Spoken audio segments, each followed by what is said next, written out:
ඔන්න අද අපි ඇවිල්ලා ඉන්නේ කකුසඳ කෝණාගම කාශ්‍යප ගෞතම ආදී සිව් බුදුරජාණන් වහන්සේලා අදිෂ්ඨානයෙන් සමාධි සුවයෙන් වැඩ සිටිය දැනට විශ්වයේ තියෙන බලගතුම ස්ථානය ලෙස හඳුන්වන රුවන්වැලි මහා සෑය ළඟට ද්‍රෝණයක් ධාතුන් වහන්සේලා තැන්පත් කරලා සද්ධාතිස්ස මහරජතුමන් විසින් නිමවන ලද දුටුගැමුණු මහරජතුමන් විසින් වැඩ ආරම්භ කරන ලද මේ පිළිබඳව අතීතයේ හොයාගෙන ගියොත් දේවානම් පේතිස්ස මහරජතුමන්ගේ ඉඳලා මේ කාරණාව සම්බන්ධව නැත්නම් මේ දාගැබ නිර්මාණය කිරීම සම්බන්ධව ඉතිහාසයේ දිව යනවා. ඉතින් ඒ අපූර්ව මහා අසදෘශ්‍ය මහා සෑය සමීපයේ තමයි අද අපි ඉන්නේ. අද අපි මෙතෙන්ට ආවේ මේ ආගමික ස්ථාන සමග විශේෂයෙන් රුවන්වැලි මහා සෑය සමග නාගයන්ගේ සම්බන්ධ වෙච්ච කතාන්දර ගොඩක් තියෙනවා. ඉතින් ඒ තොරතුරු ටික ගවේෂණය කරන්නටයි අද අපි මේ යන්නේ. ඉතින් මහා සෑය වන්දනා කරන්නට යන්න දොරටු හතරක් තියෙනවා. උතුරු දොරටුව, දකුණු දොරටුව, නැගෙනහිර දොරටුව සහ බටහිර දොරටුව කියලා. ඉතින් අපි අද මේ යන්නේ තවත් ඒ රුවන්වැලි මහා සෑයේ විශේෂයෙන්ම ආබාධිතයන් සඳහා පහසුවෙන්ම ගමන් කරන්නට පුළුවන් තවත් එක පැත්තකින් තමයි අද අපි මේ රුවන්වැලි මහා සෑය මළුවට ගොඩ වදින්නට යන්නේ.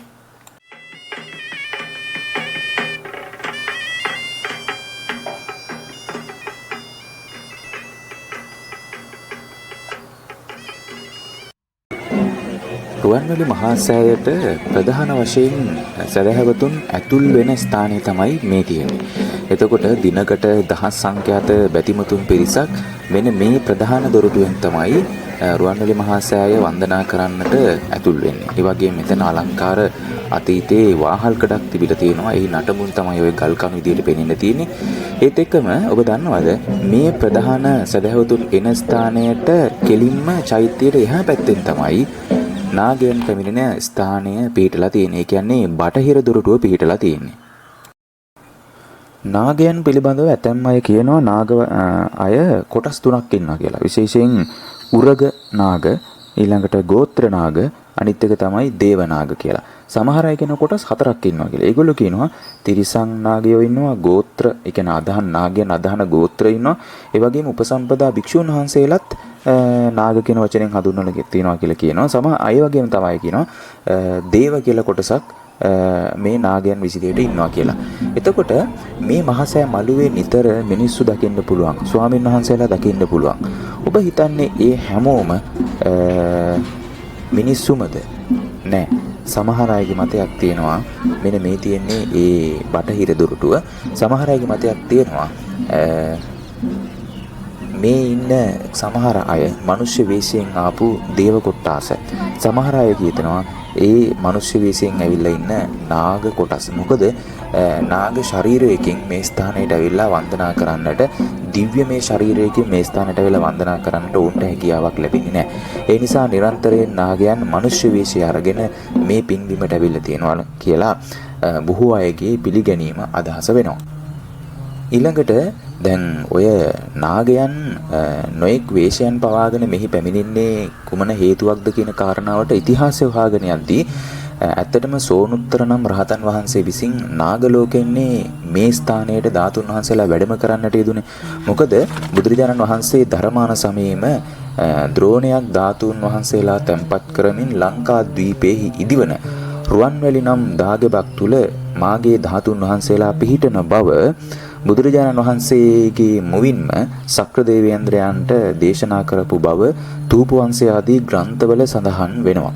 ඉතින් ඔන්න ඔය විදිහට ඉතිහාසය හොයලා බැලුවම මේ නාගයන් රුවන්වැලි සෑයත් එක්ක හරි සම්බන්ධයක් නිර්මාණය වෙනවා. එතකොට ඉතිහාසයේ තවත් හොයාගෙන යනකොට රාමගාම නගරයේ පැමිණි කෝලිය රජදරුවන්ටත් සර්වඥ ධාතුන් වහන්සේලාගේ ද්‍රෝණයක් රන් කරඬුවක් සමග ලැබුණා කියලා ඉතිහාසයේ තියෙනවා. ඉතින් මේ රාමගාමයේ ඉඳලා පැමිණි රජදරුවන්, කෝලිය රජදරුවනුත් ධාතුන් වහන්සේලා තැන්පත් කරලා ගංගානම් ගඟාසල ඉතාම රමණීය ප්‍රදේශයක චෛත්‍යයක් නිර්මාණය කරලා තියෙනවා. ඉතින් ඔය චෛත්‍ය එක කාලයකදී විශාල ගම් වතුරකට හසු වෙලා ඒ ධාතුන් වහන්සේලා සහිත මේ මංජුසාව ගංගා නම් ගඟ දිගේ මහා සාගරයට ගලාගෙන ගිහින් තියෙනවා. මහා සාගරයට ගලාගෙන ගියාට පස්සේ ඒ මහා බල සම්පන්න ධාතුන් තැන්පත් මංජුසාව මාංජරික කියලා තමයි සඳහන් වෙන්නේ. අන්න ඒ නාග භවනට ගිහිල්ලා නතර වෙනවා. ඒ දොරටුව ගාව. ඉතින් එතන හිටපු මහා කාල කියන නාග රාජෝත්තමයා මේ බල සම්පන්න ධාතුන් වහන්සේලා ඉතාම ගෞරවයෙන් වැඩම කරගෙන ගිහිල්ලා ඔවුන්ගේ නාග භවනේ නොඑක් රන් රිදී මුතු මැණික් ආදීන් අලංකාර කරන ලද ගෘහයක තැන්පත් කරලා වන්දනා කරලා තියෙනවා. ඉතින් මෙන්න දැන් ඔබට පේන්නේ මේ ඒ බටහිර දොරටුව ඔබට පේනවද දෙපැත්තේ නටබුන් වෙච්ච හස්ති රූපමයි තාම ඉතුරු වෙලා තියෙන්නේ. මේ ඒ වගේම මේ කොටසට ඇතුල් වීම සඳහා මිනිසුන්ට අවසරයක් ලැබෙන්නේ නැහැ. ඉබ්බා දාලා ලොක් කරලා තියෙන්නේ. ඉබ්බා මලකඩත් කාලා. ඒ කියන්නේ සෑහෙන කාලෙකින් විවෘත කරලා නැහැ. ඒ වගේම පැති බැමි අලුත් වැඩියා කරලා නැහැ. හුණු පිරියම් කරලා තීන්ත පිරියම් කරලා වගේ දේවල් කරලා නැහැ. ඒ වගේම පරණ පෙනුම ඒ විදිහටම ඔබට මෙතනදී බලා ගන්න පුළුවන්. මෙහෙම ඉතුරු කරන්න ප්‍රධානම හේතුව මේ බටහිර දොරටුවෙන් තමයි ඒ මහා කාල නාගරාජෝත්තමයා ඇතුළු නා රජ දරුවන් මේ ස්ථානයේ වඳින්න පුදන්න පැමිණෙන ස්ථානය තමයි මේ ස්ථානය.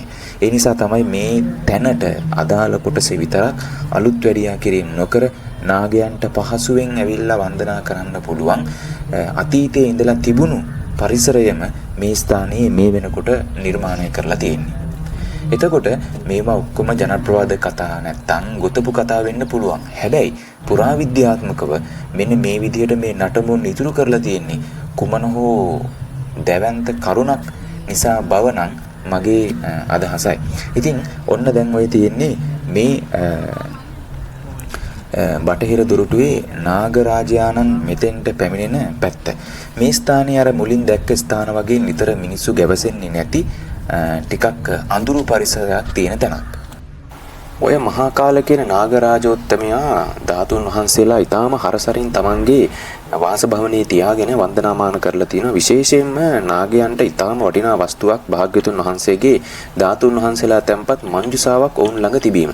ඉතින් ওই කතාව ඔහොම වෙනකොට තමයි පෘථිවි තලයේ දුටුගැමුණු මහරජතුමා විසින් රුවන්වැලි මහසෑය සකස් කරන්නට ඒ කටයුතු සිද්ධ කරගෙන යන්නේ. ඊට පස්සේ තමයි ওই ධාතු නිදාන කතන්දරය නැත්නම් ධාතු නිදාන උත්සවය සංවිධානය වෙන්නේ. රජතුමා ඇවිල්ලා ආරාධනා කරාලු මහා සංඝරත්නයෙන් ස්වාමීනි ධාතුන් වහන්සේලා තැන්පත් කිරීමට උචිත කාලයයි. ඉතින් මෙන්න මේ අවස්ථාවේදී ධාතුන් වහන්සේලා නොමැති බවත් රජතුමාට දැනුම් දීලා මේ වෙනකොට මෙහි තැන්පත් කරන්නට පුළුවන් බලගත් ධාතුන් වහන්සේලා තියෙන්නේ නාග ලෝකේ බවත් භික්ෂුන් වහන්සේලා මහා සංඝරත්නයට නැත්නම් මේ මහා සංඝරත්නය විසින් මහා රජතුමන්ට දැනුම් දෙනවා. අන්න ඔය අවස්ථාවේ භික්ෂුන් වහන්සේලා සහ මහා සංඝරත්නය කතිකා කරගෙන මේ වෙනකොට මහා බල සම්පන්න මහා රහත් තෙරණුන් වහන්සේ නමක් ඉන්නවා. ඒ තමයි සෝනුත්තර මහරහතන් වහන්සේ.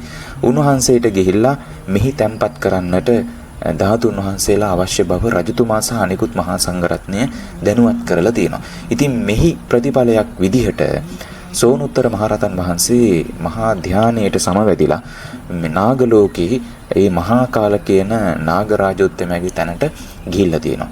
ඒ ස්ථානයේදී නාගරාජෝත්තමයා ධාතුන් වහන්සේලා සංගවගෙන තියාගෙන ඉඳලා තියෙනවා. මොකද මේ රහතන් වහන්සේ මහා බල සම්පන්නයි, අපිට සටන් කරන්නටවත් බෑ. ඒ නිසා මේක සංගවන්න ඕනි කියලා සංගවගෙන ඉඳලා තියෙනවා. ඉතින් කතාවක් තියෙනවා එක නාගරාජයෙක් මේ ධාතුන් වහන්සේලා සහිත ඒ මංජුසාව තමන්ගේ කුසේ තැන්පත් කරලා තියාගෙන ඉඳලා තියෙනවා. ඉතින් කොහොම හරි රහතන් වහන්සේ එක වතාවක් දෙවතාවක් තුන් වතාවක් මේ ධාතුන් වහන්සේලා ඉල්ලලා තියෙනවා. ඉතින් තමන් සතු මහා නර්ග වස්තුව දෙන්නට කැමති වෙලා නැහැ. ඉතින් කොහොම හරි සෝනුත්තර මහරහතන් වහන්සේ දිව්‍යමය හස්තයකින් ධාතුන් වහන්සේලා අරගෙන නැවත මනුලොවට මේ ස්ථානයට වැඩම කරලා තියෙනවා. එතකොට මෙන්න මේ දකින්න තැන මම ඔබට ටිකක් මතක් කරන්න. මේ තමයි බටහිර දොරටුවට එහා පැත්තෙන් දකින්න තියෙන සුවිශේෂී පොකුණ. එතකොට මෙතන හරි වැදගත්. එතකොට රුවන්වැලි සෑයේ බටහිර දොරටුව තියෙනවා. බටහිර දොරටුවට එහා පැත්තෙන් කුඩා නාගයන් පැමිණෙන ස්ථානය තියෙනවා. ඒ වගේම මේ මෙන්න මේ ඔබට පෙනුණු දැවැන්ත පොකුණ තියෙනවා. ඊට පස්සේ කුඩා කැලෑ තීරයක් තියෙනවා. ඊටත් පස්සේ තමයි බසවක් කුලම මහා සාගරය වගේ වැවක් පිහිටලා තියෙන්නේ. එතකොට මේ පිහිටීමෙත් යම් නාගයන්ට සම්බන්ධ වෙච්ච යම් සුදුසු පසුබිමක් නිර්මාණය වුණාදැයි කියලාත් මගේ අදහස තියෙනවා.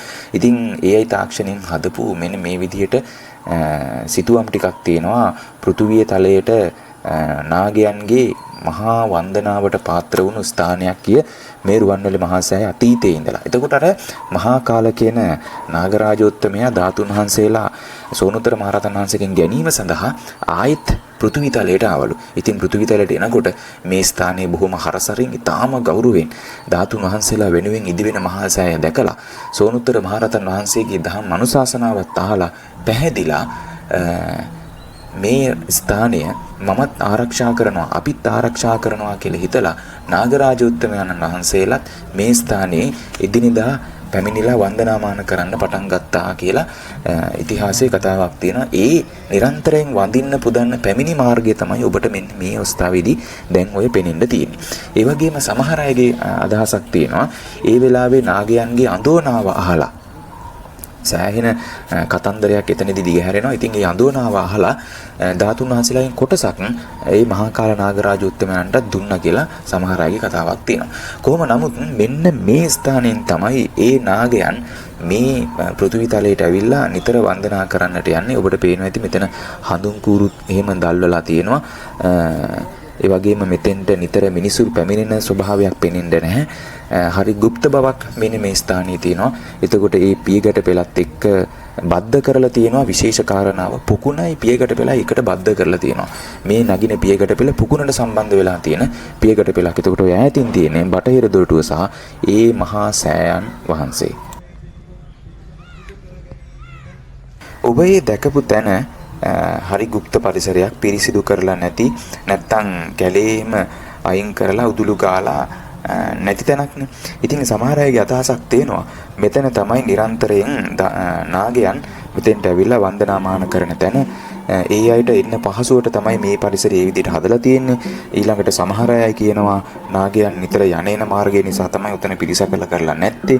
ඒ නිසා තමයිලු රෑ 12න් පස්සේ මධ්‍යම රාත්‍රියේ උදා වෙනකොට මිනිසුන්ට මේ ස්ථානයට එන්නට අවස්ථාව සලසලා දීලා නැතුව නාගයන්ට සහ වෙනත් දෙවිවරුන්ට මේ ස්ථානයේ වන්දනා කරන්නට පරිසරය නිදහස් කිරීමක් තමයි ওই මධ්‍යම රාත්‍රියේ 12න් පස්සේ මේ ස්ථානයට පාන්දර 5-4 වගේ වෙනතුරු මිනිසුන්ට යන්න නොදී තියෙන්නේ. එතකොට බුද්ධ කාලේ ඉතිහාසය හොයාගෙන යනකොටත් අපිට හම්බ වෙනවා බුදුරජාණන් වහන්සේ බැහැ දකින්නට මධ්‍යම රාත්‍රියේ තමයි ඔය දේවාති දෙවියන්ලා ඒ වගේම නොඑක් යක්ෂ රාජයාණන්ලා ඒ වගේම නොඑක් දිව්‍ය තලවල ඉන්න මහත් ඉරිදියත්තන් පැමිණලා තියෙන්නේ මහා රාත්‍රියේ. ඒ කියන්නේ මිනිසුන්ට නොපෙනෙන මිනිසුන් ගැවසෙන කාල සීමාව තුල. ඉතින් ඒ කතාවත් එක්ක මේ කතාව සම්බන්ධ කරලා බලනකොට සමහර විට මේ කතාවලත් යම් යම් සත්‍යතාවයන් තියෙනට පුළුවන් කියලයි මගේ අදහස. ඊළඟට බලන්න මෙන්න මේ ඡායාරූපයේ දකුණුද පැත්තෙන් ඔබට පේනවද රුවන්වැලි සෑයට උඩින් තවත් සෑයන්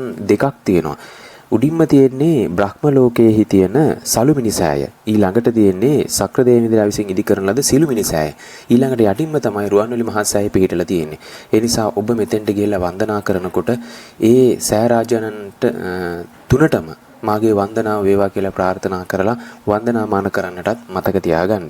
ඒ වගේම මෙන්න මේ දකින සිතුවමේ බලන්න අහසේ දෙවිවරුත් මනුලෝක තුල පෘථිවි තලයේ උඩ කොටසේ මිනිසුනුත් ඒ වගේම චෛත්‍යයට යටින් මහා කාල නාගරාජෝත්තමයා ඇතුළු නාරජ දරුවනුත් වන්දනා කරන පුණ්‍ය භූමියක් තමයි මේ රුවන්වැලි මහා සෑය කියලා කියන්නේ.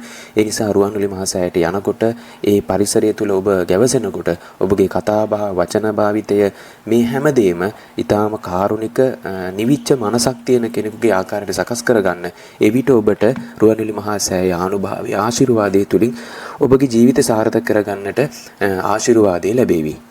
එහෙමනම් රුවන්වැලි මහා සෑය පිළිබඳ තවත් අපූර්ව විස්තර අරගෙන අපි අලුත් වීඩියෝ එකකින් නැවත හමු වෙමු. ආයුෂ බොහෝ වේවා ඔබගේ.